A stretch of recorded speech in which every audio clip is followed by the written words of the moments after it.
अस्सलाम वालेकुम, मैं मोहम्मद उल-करनैन और अपने यूट्यूब चैनल नो साइड के साथ पॉलिटिकल एनालिसिस की हमारी जो फाइनल सीरीज है इलेक्शन से पहले एक माह पहले तक, वो अब हम स्टार्ट कर चुके हैं। आज से स्टार्ट हो चुकी है। मुख्तलिफ हल्के के अंदर, मुख्तलिफ अजला के अंदर हमारा एनालिसिस हम कर रहे हैं और अब हम इसमें कोशिश करेंगे कि उन अजला को कवर करें जहां पर हमारे पास एक परफेक्ट पिक्चर आ रही है। जहां पर थोड़ा सा भी हमें कहीं पर जो एनालिसिस में मसला आ रहा है हम उसको स्किप कर देंगे। तो उन मेरे जो नाजरीन है, मैं माजरत के साथ अगर हमें उसके हवाले से कोई और जिसको अपडेट मिलेगी उसको दोबारा करेंगे। सीक्वल के साथ भी हम नहीं कर पाएंगे क्योंकि हमें जो अपडेट्स मिल रही है वो किसी हल्के से बाद में मिल रही है, किसी में पहले मिल रही है। तो हम अपनी सीरीज को चलाते रहेंगे डिस्ट्रिक्ट वाइज।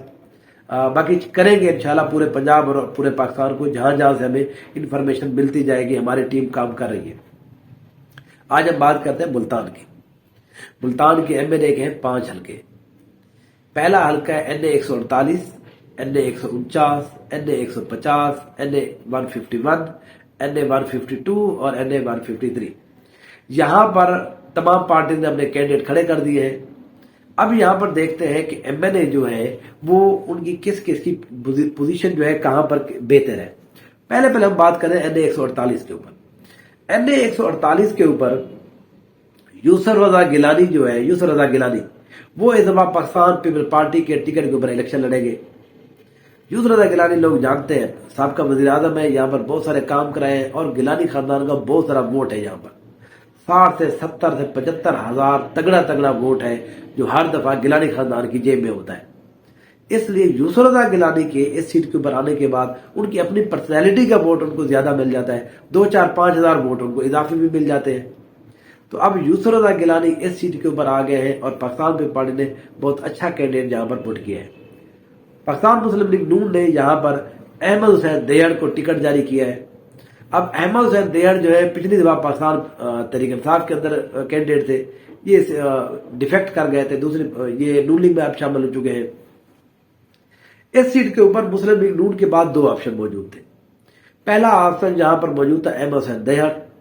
दूसरा एक और ऑप्शन जहां पर मौजूद था वो था हाजी सिकंदर आजाद बोसन। ये साबका वफाकी वजीर भी है। यहां पर बोसन जो इनका अपना जो वोट बैंक है बोसन खानदान का 35 से 40 हजार वोट बैंक है। वो भी इस सीट के ऊपर इलेक्शन लड़ना चाह रहे थे, लेकिन पार्टी ने जो टिकट है वो मैंने आपको पहले भी बताया है, वो 7 समंदरों पार नहीं, बहुत दूर से जो है उन लोगों को टिकटें मिलनी ही थी हर सूरत में जिन लोगों ने पाकिस्तान तहरीक इंसाफ के साथ सियासी गद्दारी की थी। तो अहमद हुसैन देहड़ का तो ये कन्फर्म था यहाँ पर टिकट उन्हीं को मिलेगी। अब पाकिस्तान मुस्लिम लीग नून ने एडजस्ट किया है सिकंदर आजाद बोसन के साथ। उनको अहमद हुसैन देहड़ का यहाँ पर विंग दे दिया एक। सिकंदर आजाद बोसन के जो भाई है शौकत आजाद बोसन, वो यहाँ पर एमपी का इलेक्शन हर दफा लड़ते हैं, 1-2 दफा जीत भी चुके हैं। उन्होंने जी सिकंदर आजाद बोसन को कहा जी आप एमएनए को रहने दें, आपको हम किसी और मुद्दे में वो कर लेंगे, एडजस्ट कर लेंगे। अभी आप एडजस्ट हो जाए अहमद हुसैन देहड़ के साथ। एक दिन के वक्त के बाद जो बोसन फैमिली उन्होंने कहा जी हमें मंजूर है। उनको बहरहाल किसी ने कहा है, मुझे मेरी इतला के मुताबिक कहीं ने उनको मजबूर किया है कि बस आप ऐसे ही रहें, इधर उधर ना हो। तो अब जो है इस सीट के ऊपर अहमद हुसैन देहड़ और जो सिकंदर आजाद बोसन ग्रुप है वो एक हो गया है। मुस्लिम लीग नून के पास अब यहां पर एक बेहतरीन सिचुएशन मौजूद है। अब आते हैं तीसरे कैंडिडेट के ऊपर। यहां पर पाकिस्तान तहरीक इंसाफ ने उतारा है यहां पर मलिक तैमूर को। मलिक तैमूर जो है ये एडवोकेट है, मुल्तान सुल्तान की जो टीम है अली तरीन की, उनके साथ ये पार्टनर है। शाह महमूद कुरैशी के ये वकील हैं बहुत सारे मामलात के ऊपर। ये यहाँ पर मेह फैमिली है उनकी तरफ से है और ये अच्छे वकील है, अच्छी इनकी रेपुटेशन है। तो पाकिस्तान तहरीक इंसाफ ने जितने उनके पास रिसोर्सेज इस सीट के ऊपर मौजूद थे उन्होंने एक अच्छा कैंडिडेट यहाँ पर पुट किया है। यहाँ पर मेह फैमिली का वोट 20 से 25 से 30 हजार वोट बैंक है, यहाँ पर वो उनको मिल सकता है क्योंकि वो पाकिस्तान तहरीक इंसाफ के हैं। यहाँ पर तहरीक इंसाफ का भी वोट बैंक है अच्छा खासा। तो अब उनकी भी पोजीशन जो है वो जंप लगाकर 50 से 60 हजार वोटों तक चली गई है। तो इस सीट के ऊपर 3 वे मुकाबला जो है वो बड़ा टफ होगा। मैं यूसुफ रजा गिलानी और अहमद हुसैन देहड़ में से 19-20 का फर्क भी नहीं देख रहा। पहले यूसुफ रजा गिलानी जहां पर विनिंग पोजीशन में थे, اب یہاں پر کیونکہ جو بوسر فیملی ہے وہ بھی احمد حسین دیہڑ کے ساتھ مل چکی ہے، تو احمد حسین دیہڑ جو پہلے 8-10 ہزار پیچھے 15 ہزار پیچھے چڑھ رہے تھے، وہ ڈائریکٹ ان سے اوپر آ گئے، 1500 اوپر سے نیچے آ گئے۔ یہاں پر ملک تیمور صاحب ہے، ملک تیمور میں صاحب جو ہے وہ ایسا ایسا گین کریں گے، ابھی وہ الیکشن کے اندر آج یا کل سے وہ ان ہوں گے، تو پھر یہاں پر پتہ چلے گا کہ یہاں پر پی ٹی آئی کو کتنا ووٹ ملتا ہے۔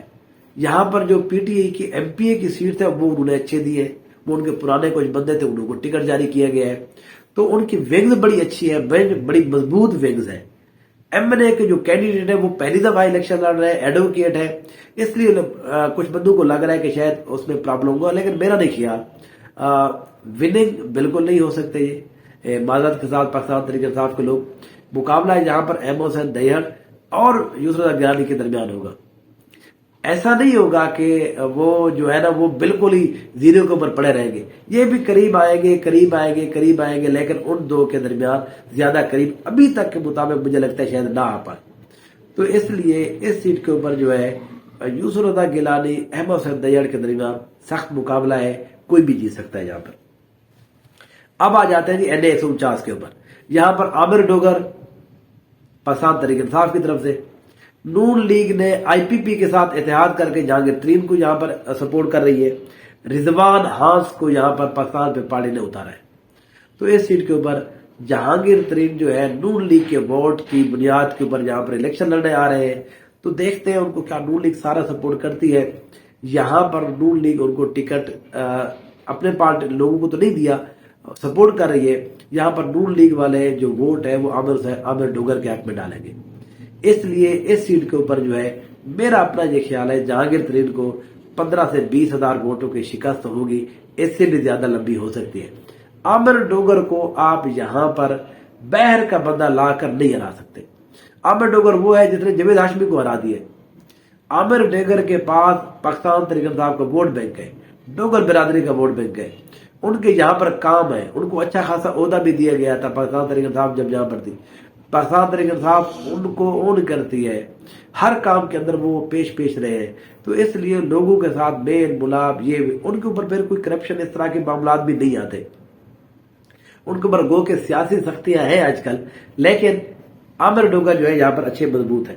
اب آ جاتے ہیں این 150 کے اوپر۔ این 150 کے اوپر زین قریشی اس دفعہ الیکشن لڑیں گے، شامو قریشی والا حلقہ ہے یہ۔ زین قریشی کا مقابلہ یہاں پر ہوگا مسلم لیگ نون کی طرف سے جاوید انصاری۔ جاوید انصاری پچھلی دفعہ شامو قریشی کے ایم پی اے تھے یہاں پر۔ اب وہ ایم پی اے جو تھے جنہوں نے 35 سے 40 ہزار ووٹ دیے تھے، وہ اب 1 لاکھ ووٹ میں کس طرح کنورٹ کریں گے؟ یہاں پر دو کینڈیڈیٹ موجود تھے انصاری فیملی کی طرف سے جو نون لیگ کے تھے، اب وہ کدھر جائیں گے؟ کیا واقعی وہ جاوید انصاری کو ووٹ دیں گے؟ کیا نون لیگ نے جو یہ آخری موقع کے اوپر ایک جاوید انصاری کو ٹکٹ دیا ہے وہ بھی کسی کے کہنے کے اوپر وہ ٹکٹ جاری کیا ہے، تو کیا یہاں پر نون لیگ ان کو فلی سپورٹ کرے گی؟ یہ بہرحال ایک بہت بڑا سوال ہے۔ یہاں پر سلمان نعیم صاحب موجود ہیں ایم پی اے کے، وہ ان کی یہاں پر اچھا اثر و رسوخ ہے، وہ ان کو کس طرح سپورٹ کرتے ہیں۔ یہاں پر پاکستان تحریک انصاف کی طرف سے جاوید ہاشمی صاحب کے جو وہ ہے بھتیجے، ان کو یہاں پر ٹکٹ جاری کیا ہے بہار علی ہاشمی کو، تو یہاں پر بڑی انٹرسٹنگ سچویشن ہے۔ میں یہاں پر جو مقابلہ ہے وہ بہرحال دیکھ رہا ہوں، یہاں پر پاکستان پہ مسلم لیگ نون اور یہاں پر پاکستان تحریک انصاف کے درمیان۔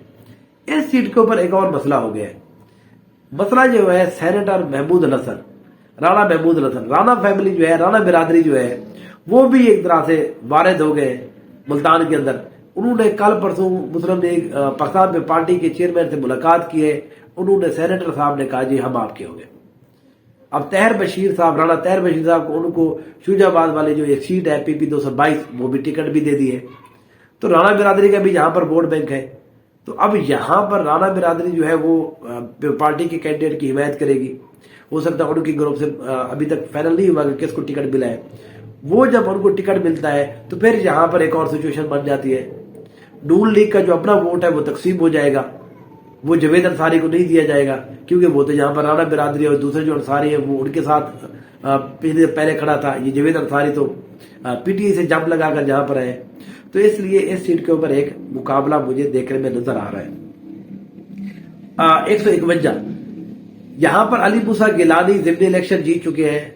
18 में यहां पर जैन कुरैशी जीते थे। ज़िमनी इलेक्शन जहां पर जैन कुरैशी की बहन शाबू कुरैशी साहब की साहबजादी मेहर बानो कुरैशी हार चुकी है। इस सीट के ऊपर जो है अब भी अली मूसा गिलानी अच्छे कैंडिडेट है, लेकिन यहां पर जो अली मूसा गिलानी के लिए खतरा है वो है अब्दुल गफ्फार डोगर। अब्दुल गफ्फार डोगर 2018 में इलेक्शन लड़ा था, अली मूसा गिलानी हार गए। 2022 में इलेक्शन नहीं लड़ा, अली मूसा जीत गए। अब वो 2024 में गफ्फार डोगर फिर से नून लीग के कैंडिडेट बन गए। जो पिछली दफा PDM का जो मुश्तरका वोट था वो तो हराने में कामयाब हो गया कुरैशी फैमिली को, PTI को, लेकिन जैसे ही ये डिवाइड होता है फिर उसके बाद PTI वोट निकाल लेती है। तो PTI का उतना वोट बैंक आज भी मौजूद है, जो 18 में था उससे जो हल्का हल्का बढ़ रहा है, जो पेस के साथ पॉपुलेशन जिस तरह बढ़ रही है उनके साथ उतना ही वोट बैंक खड़ा हुआ है, बढ़ रहा है, कम नहीं हो रहा। इनका जो मुखालिफ का वोट है वो पिछली दफा 22 में इकट्ठा हो गया था, इसलिए ये हार गया था कुरैशी फैमिली। अब दोबारा से यहाँ पर नून लीग ने अब्दुल गफ्फार डोगर को टिकट दे दिया है, अली मूसा गिलानी को भी टिकट मिल गया है। लेकिन यहाँ पर जो MP का एक कैंडिडेट है मदर अब्बास राम, जो साबका थे उनके बेटे वासिफ अब्बास राम, वासिफ राम साहब पसंद तरीके साहब के MP है PP 219 में मेरे ख्याल है, वहां से अब वो पीपल पार्टी में शामिल हो चुके हैं। उनका भी यहाँ पर वोट बैंक है। मेहर बानो कुरैशी को थोड़ा सा ये भी खतरा है, अब उनका वोट जो है वो वासिफ के साथ चला गया है और वासिफ से होता हुआ जाए पीपल पार्टी के कैंडिडेट को मिलने वाला है। लेकिन यहाँ पर 3 लोगों की जब आप एंट्री होती है तो पाकिस्तान तहरीक इंसाफ का जो वोट है ना वो इन दोनों से ज्यादा बेहतर है। लेकिन यहाँ पर सख्त मुकाबला होगा, पाकिस्तान तहरीक इंसाफ का भी, मुस्लिम लीग नून का भी और यहाँ पर पाकिस्तान पीपल पार्टी का भी। ये वो सीट है जिसके ऊपर तीनों जो कैंडिडेट है वो मजबूत है और तीनों के दरमियान बड़ा टफ मुकाबला होगा। यहाँ पर हल्का सा अली मूसा गिलानी को मैं थोड़ा सा ऊपर देखता हूँ, दूसरे तीसरे के ऊपर वो आपस में तब्दील होते रहते हैं, मेहर बानो और वो, ठीक है ना। तो बहरहाल देखते हैं कि आगे चल के क्या होता है। यहाँ की एक और सीट है NA 152, यहाँ पर इब्राहिम खान को पिछली दफा भी टिकट मिला था, अब भी उन्हीं को एक दफा टिकट जारी किया है। मुकाबला पिछली दफा इन्होंने हराया था यूसुफ रज़ा गिलानी को, इस दफा यूसुफ रज़ा गिलानी दूसरी सीट पे चले गए, यहाँ पर आ गए अब्दुल कादिर गिलानी, इनके बेटे यूसुफ रज़ा के। तो यहाँ पर इब्राहिम खान साहब जो है वो तगड़े हैं, वो इनके वाले साहब को हरा चुके हैं, वो यहाँ पर अब्दुल कादिर गिलानी को भी हरा देंगे। तो इसलिए इस सीट के ऊपर पाकिस्तान तहरीक इंसाफ का पलड़ा भारी है। अब आ जाते हैं NA 153 के ऊपर। यहाँ पर 2 लोगों के दरमियान पिछले मुकाबला होता है, नून राणा कासिम नून और दीवान फैमिली के दरमियान। अब यहाँ पर पाकिस्तान तहरीक इंसाफ ने दीवान फैमिली को टिकट ही नहीं दिया, टिकट मिला है जहां पर डॉक्टर रियाज लांग को। लेकिन मैं ये समझता हूँ यहाँ पर राणा कासिम नून जो है वो बेहतर पोजीशन में है। राणा कासिम नून इस दफा भी जीत सकते हैं अगर यहाँ पर जो दीवान बुखारी है, दीवान आशिक खान बुखारी है, वो अगर किसी पार्टी का टिकट लेने में कामयाब हो गया तब यहाँ पर राणा कासिम साहब को बड़ी परेशानी होगी। अभी तक के मुताबिक वो आजाद हैसियत में खड़े हैं, वो एक्सपेक्ट कर रहे थे नून लीग उनको नहीं देगी, लेकिन वो काबू में रह रहे थे, उनको शायद नहीं पता था कि यहाँ पर डिफेक्ट होने वाले लोगों को ही टिकट मिलता है, तो उनको तो टिकट नहीं मिला। अब वो सोच रहे हैं कि वो किधर जाए, आजाद हैसियत में रहे, पीपल पार्टी में जाए। ये भी पॉसिबिलिटी है कि आखिरी मौके पर पाकिस्तान तहरीक इंसाफ आज दोबारा चेंज कर दे। मेरी वीडियो बनाने तक यहाँ पर जो है राणा कासिम नून जो है बेहतर पोजीशन में है उस वक्त तक जब तक यहाँ पर दीवान आशिक खान बुखारी कोई और अगर पार्टी की टिकट नहीं लेता। आजाद लेंगे फिर मेरा ख्याल है कि वो नहीं जीत सकते। कोई पार्टी के टिकट लेने में कामयाब हो गए, पाकिस्तान पीपल पार्टी का ज्यादा चांस है उनका वो, या यहाँ पर पाकिस्तान तहरीक इंसाफ, फिर यहाँ पर वो राणा कासिम नून का मुकाबला कर सकते हैं। तो इस तरह से पाकिस्तान ये जो मुल्तान है, मुल्तान की 5 सीटों के ऊपर मैं ये समझता हूँ कि 2 सीटों के ऊपर पाकिस्तान तहरीक इंसाफ जीत जाएगी, 2 सीटों के ऊपर यहाँ पर पीपल पार्टी का और नून लीग का, एक पीपल पार्टी आसानी से जीत जाएगी, एक के ऊपर मुकाबला चलेगा, एक नून लीग जो है वो जीत जाएगी। फाइनल क्या होता है इंशाल्लाह आपको एनालिसिस देते रहेंगे, मेरे साथ जुड़े रहिए। Thank you so much.